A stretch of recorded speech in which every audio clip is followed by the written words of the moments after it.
बिस्मिल्लाहिर्रहमानिर्रहीम। अस्सलाम वालेकुम दोस्तों, उम्मीद है आप सब खुश होंगे। Health and beauty tips channel में सब दोस्तों को खुश आमदीद।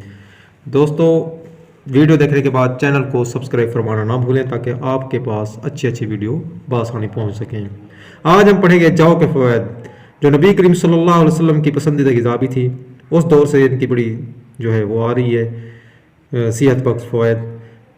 ये ना सिर्फ अनाज है बल्कि दवा भी है। खालिक कायनात की बेपनाह नेमतों में से एक अहम नेमत एक ऐसा अनाज है जो ताकतवर ग़िज़ाओं में शामिल होता है। हकीकत यह है कि इंतहाई ताकतवर ग़िज़ाएँ इससे पीछे रह जाती हैं। अनाज में एक किस्म जौ की है। कदीम ज़माने से जौ का इस्तेमाल बतौर इलाज और क़ुव्वत बख्श ग़िज़ा में चला आता रहा है। ज़माना कदीम के यूनानी खेलों और ज़ोर आवरी के मुकाबलों की तैयारी के लिए, यानी पहलवानों और खिलाड़ियों को कवी बनाने के लिए इनकी खुराक में जौ को एक ज़रूरी जुज़ शामिल किया जाता था। जो जौ में जिस्म को तवानाई बख्शने वाला अज़ा की खासी मिकदार पाई जाती है। इसकी अगर हम ग़िज़ाई अफादियत देखें तो इसमें 80% नशास्ता यानी स्टार्च, लहमियात यानी प्रोटीन, फास्फोरस की बड़ी मिकदार होती है।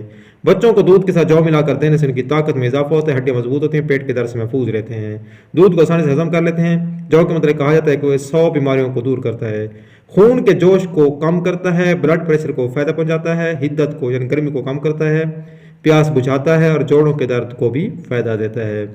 जो चूँकि जहरीले मादों का अखराज करता है, जिसकी वजह से मुहासे, चेहरे के दाने, दूसरी जल्दी बीमारियों को ख़त्म किया जा सकता है। जो गर्मी से निजात दिलाता है और जिसमें जहरीले मादों को खारिज करके जल्द को निखारता है। लड़कों और लड़कियों को गर्मियों में खाने से कबल या खाने के बाद जौ का एक गिलास पीने से बहुत हद तक चेहरे के दानों और दागों से निजात मिलना मुमकिन हो सकता है। सर्दियों में इसका दलिया इस्तेमाल कर सकते हैं आप, इसका शोरबा इस्तेमाल कर सकते हैं, किसी तरीके से इस्तेमाल कर सकते हैं। लेकिन गर्मियों में इसका आमतौर पर सत्तू बनाकर शरबत पिया जाता है।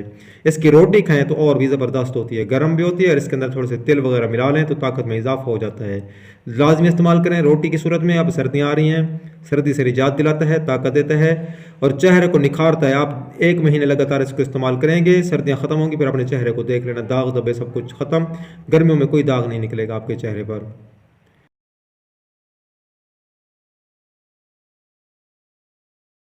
हदीस नबवी से साबित होता है कि नबी करीम सल्लल्लाहु अलैहि वसल्लम की मरगूब ग़िज़ाओं में जौ शामिल रहा है। आप ना सिर्फ जौ को रोटी, दलिए और सत्तू के तौर पर इस्तेमाल फरमाते थे बल्कि बतौर इलाज भी जौ के इस्तेमाल का मशवरा दिया करते थे। एक रिवायत के मुताबिक जब कोई बीमार पड़ता तो आप सल्लल्लाहु अलैहि वसल्लम उसको जौ का दलिया खिलाने का हुक्म देते थे। हुक्मा का कौल है कि जौ का इस्तेमाल गम और कमज़ोरी को दूर करता है। और दोस्तों, नबी करीम सल्लल्लाहु अलैहि वसल्लम की मरगूब ग़िज़ा थी, ये आपने पढ़ा होगा। और थोड़ी सी इसकी रोटी खाने से बंदे की भूख भी मिट जाती है और ताकत देता है। हुक्मा का कौल है कि जौ का इस्तेमाल गम और कमज़ोरी को इस तरह निकाल फेंकता है जिस तरह कोई अपने चेहरे को पानी से धोकर मैल कुचैल साफ़ कर देता है। इस तरह की अच्छी वीडियो के लिए हमारे चैनल को सब्सक्राइब फरमा दें। वीडियो देखने का शुक्रिया। अल्लाह हाफिज़।